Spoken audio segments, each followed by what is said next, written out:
পার্থক্য তো এতটুকুই যে ক্ষমতায় দিতে পারে যে দেবদেবীরা আছে এরাও, আর এখন আর দেবদেবী আমরা বিশ্বাস করি না, করি মানুষ দিতে পারে, কথা একই। শয়তান এটা উল্টিয়ে দিয়েছে আমাদের সামনে, কারণ শয়তান ভালো করে জানে ৯৬% মুসলমান এই বাংলাদেশে, এদের কাছে যদি একটা মূর্তি খাড়া করে দিয়ে বলি এটা পূজা করো, জীবনও করবে না। এটা যেন না করে অন্য কায়দা এটা করা যায়, সেই বিশ্বাসটাই আমাদের ঢুকিয়েছে। এই জন্য আমি সহ যারা এই বিশ্বাসে আছি, বিশ্বাস পাল্টাবেন কিনা বলেন? যদি না পাল্টাতে চান আমি ওয়াজ করব না, বেকার আমি সেই কুষ্টিয়া থেকে আসলাম। এদেশে বহু মানুষ আমি জানি এখানেও বসে আছেন যারা এখনো বিশ্বাস করেন ক্ষমতায় দিতে পারে জনগণ। না, বিশ্বাস যারা করেন এক্ষুনি বিশ্বাস ভেঙে চোরমার করে ফেলেন। মজবুত বিশ্বাস আজকে নিয়ে যাওয়া লাগবে, দুনিয়া একদিকে যাক, আমি এইটা বিশ্বাস করি ক্ষমতায় দিতে পারে কে। এ বিশ্বাস আমরা করি না। হালকা পাতলা যাদের একটু এদিক ওদিক ছিল যেন ঠিক হয়ে যান, নয়তো আপনি মারা গেলে কবরে দেব, জানাজা দেব, সব বেকার হবে। কি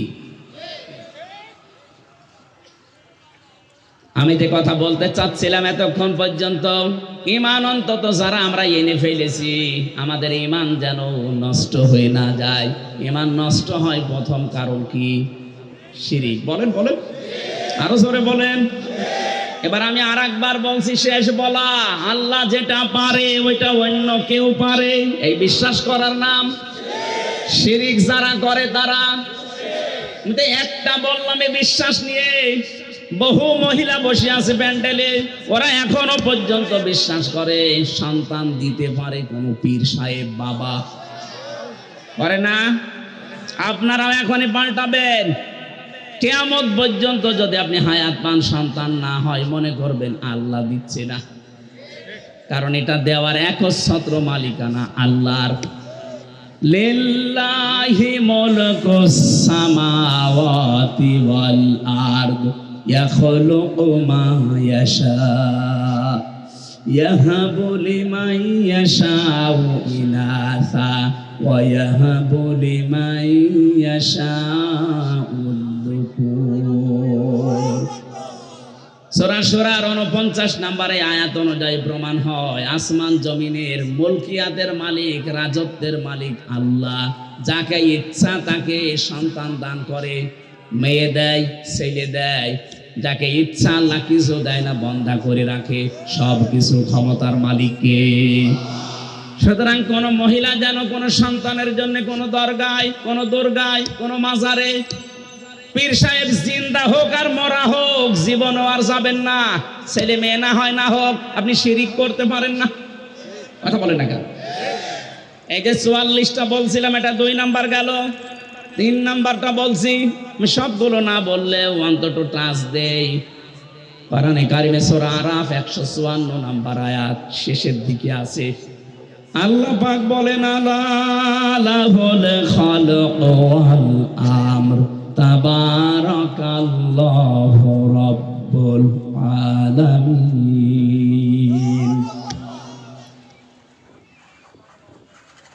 আসমান জমিন বানিয়েছে যিনি, হুকুম চলবে তার, সৃষ্টি যার, আইন তার, এ নিয়ম কার?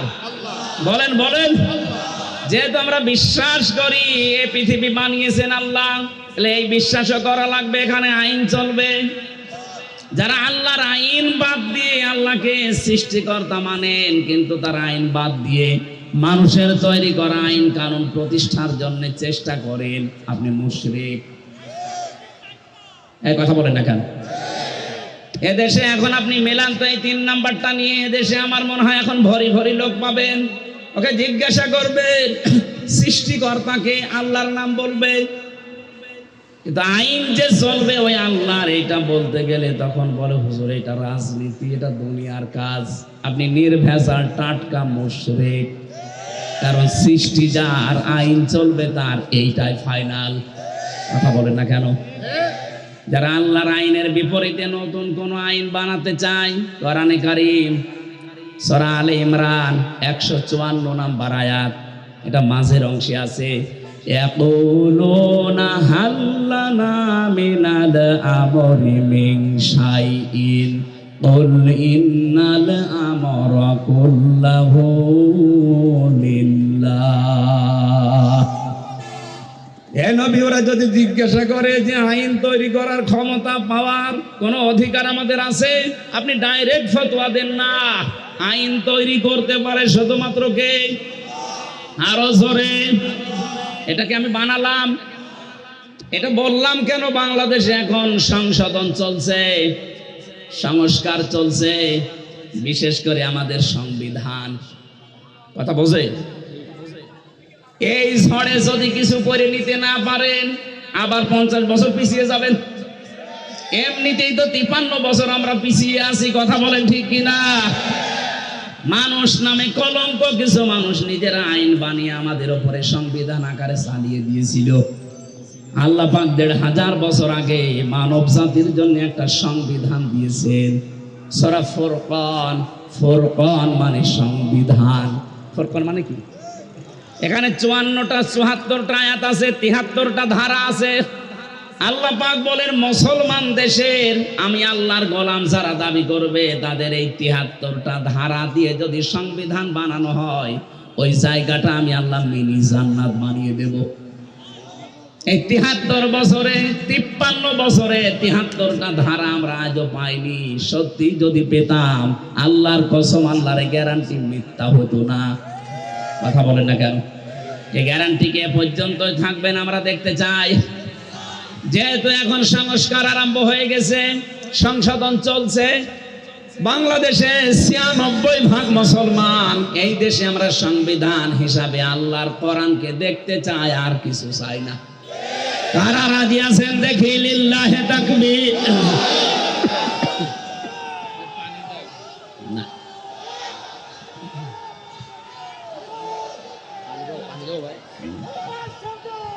ঠিক ভাই, কথা বুঝলেই হবে, তাকবীর না দিলেও সমস্যা নেই, কথা বুঝলে হবে। বসে আমার একটা একটা করে সবগুলো বলা সময় নেই, আমি তাড়াতাড়ি তাফসিরে প্রবেশ করছি। যেটা বললাম খুব গুরুত্বপূর্ণ বিষয়, আমাদের ঈমান থাকা না থাকার বিষয়। এজন্য মানুষের মর্যাদা দিনের পর দিন আল্লাহ বাড়াবে তাদের। এই পৃথিবীতে যেই মানুষগুলো ঈমান আনবে, ঈমান পাবে না। আমরা ঈমান পেয়েছি না ঈমান এনেছি? আমরা ঈমান আনতে চাই। এই এটার হাত ধরে বসিয়ে দেব। মাথার 2-3টা তার কেটে দিয়েছে। মানুষের তো একটা কাটে, আর ওর তো 4-5টা শেষ। আমার ভাইরা, 2 নম্বরে ওয়াল্লাযীনা উতুল ইলমা দারাজাত। আমাদের ভেতরে যারা এলেম পাবে, দারাজাত দিয়েছেন বহু বছর। দিন যত যাবে তত তাদের মর্যাদা আল্লাহ বাড়াতেই থাকবে। না, এটা ডিস্টার্ব করবে দেখছি। ওরা 2 কলে 2 হাত ধরে রাখেন।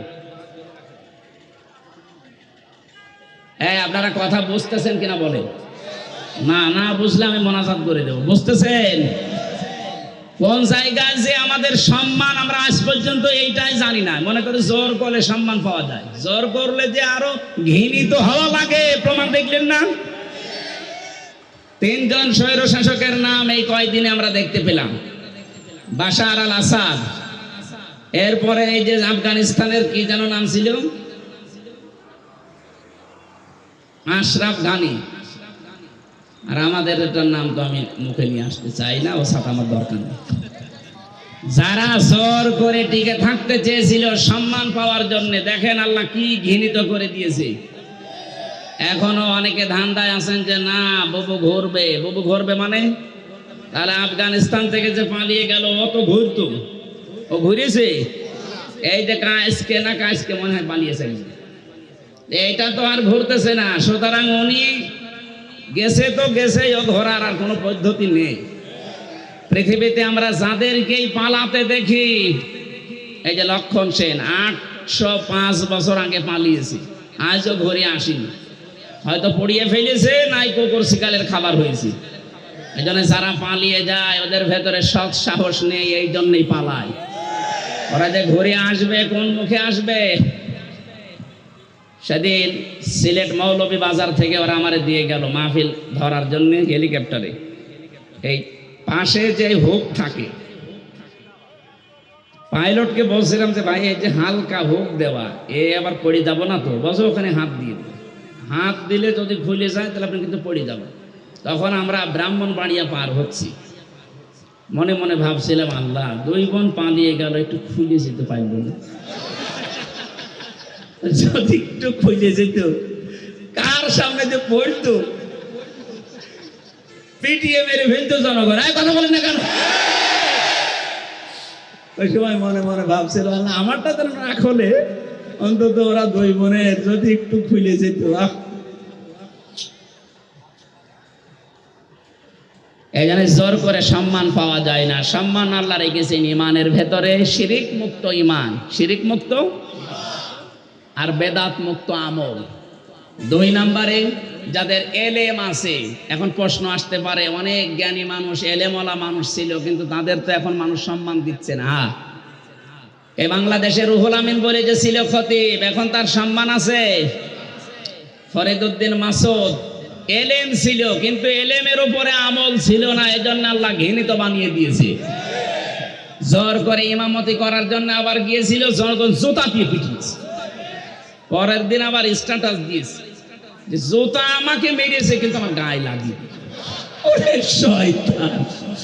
আমার মনে হয় শয়তানও হাসে যে আমি আর কি শয়তান, এটা আলেম নাম নিয়ে এত বড় জালেম।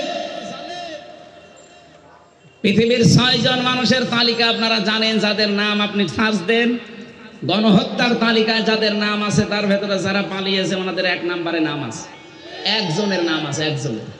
ওখানে হিটলারের নাম পাবেন, চেঙ্গিস খানের নাম পাবেন, যার কাছে পালিয়ে গেছে ওনার নামও আছে, যে গেছে তার নাম আছে, আর বাকি 2 জনের নাম আমি বলবো না। এখন যদিও সমস্যা নেই, তারপর এটা আন্তর্জাতিক বিষয় পড়ে। যাদের নাম বললাম এদের নামে একেবারে আদা জল খেয়ে গালি দিলেও অসুবিধা নেই।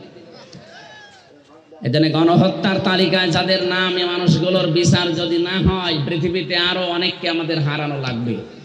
এজন্য আমরা চাই খুব তাড়াতাড়ি গণহত্যার অন্তত বিচার হোক। 2732 জন মানুষ হত্যার সাথে এরা জড়িত। এই কথা বলেন না কেন? 2780 জন মানুষকে পঙ্গু করার পেছনে এরা দায়ী। কারো আজ হাত নেই, কারো পা নেই, চোখ নেই, অন্ডকোষ উড়ে গেছে। এরকম বহু মানুষ তাদের পরিবারের আজ বোঝা হয়ে আছে। এ বোঝা গেল যারা দিয়ে গেল, ওরা কিন্তু না দিলেও পারতো। পালিয়ে যখন যাবেন তখন আপনি এই কাজ করে গেলেন কেন? কথা বলেন না কেন? আর আপনার এত মহাব্বত ভালোবাসাতে আগের থেকে জনগণকে বলতে পারেননি যে আমি পালিয়ে যাব। এখন ওই মানুষগুলো উল্টা আজকে 2 দিন দেখতে পাচ্ছি, চট্টগ্রামের এই ফেনী চট্টগ্রামের মাঝে যে চিকন রাস্তা, ওরা খুব দুর্বেশন্তি লাগিয়েছে। ডক্টর ইউনূস যেই বলেছিল 7 সিস্টার ধ্বংস করে দেওয়া হবে, বিচ্ছিন্ন হয়ে যাবে, ওই দিন থেকে শুরু করে এই 2 দিন বেশি ওরা বলছে চট্টগ্রাম আমরা নিয়ে নেব। চট্টগ্রাম নিয়ে নেবেন কি? আমরা কি যৌতুক দিতে চেয়েছি আপনাকে? পালিয়ে যাওয়ার মেয়ের কিসের যৌতুক? মেয়ে তো পালিয়েই গেছে, বলে তো আমরা মেনেই নেব না, বিয়েই মানি না। কথা বলে না কেন? চুরি করে বিয়ে করে আসে থাকেন, অসুবিধা নেই। পাশে তো একটা শালি পেয়েছেন ফ্রি। আমরা চাই অন্তত বউ আর শালি 2 জন মিলে যদি আপনি একটু পকেট মারে, তারপরেও তো আমরা একটু ঋণ মুক্ত হতাম। বহু ঋণ হয়ে গেছে, এখন 1,20,000 টাকা এক একটা মানুষের মাথার উপরে ঋণ। ঋণটা দিয়ে গেলেন আপনি, না দিলেও পারতেন। এই জন্য আমরা চাচ্ছি জামাই হলে মানি না, কারণ আমাদের তো জামাই হওয়ার জন্য মুসলমান হওয়া শর্ত। আর ওনার তো ফুল হাতা না হাফ হাতা? ফুল হাতা, মুসলমানই দেয়নি। এই যে মায়কার দয়হর্ষি এই লোকটা মুসলমানই দেওয়া আছে? মুসলমানই না দিলে কি ফুল হাতা না হাফ হাতা? ফুল হাতা। আমি জেলে যাওয়ার পরে যে কারারক্ষে জেলার ছিল, ও লোক যখনই ঢুকতো দেবদুলাল ও যে ফুল হাতা আসতেছে, তার মানে আমি বুঝলাম যে লোকটার মনে হয় কাঁটা নেই। ওনারই যেহেতু আত্মীয় স্বজন বংশধর, ওই নামে তো মিলে যাচ্ছে দেবদুলাল, নাম শুনে বোঝা যাচ্ছে না যে কি হবে। ওনারও যেহেতু ফুল হাতা, আর ফল হাতা যারা একটু কৃপণ হয়। এই জন্য জামাই যাই হোক মানি না, তারপরও মেনে নেওয়া লাগছে, মেয়ে যখন পালিয়ে গেছে। তো এত কৃপণ হলে তো সম্ভব না, দুইজন মিলে 2 পকেট মারবে, এতে যা হয় হবে। টাকা দরকার আমাদের, কথা বলেন না কেন?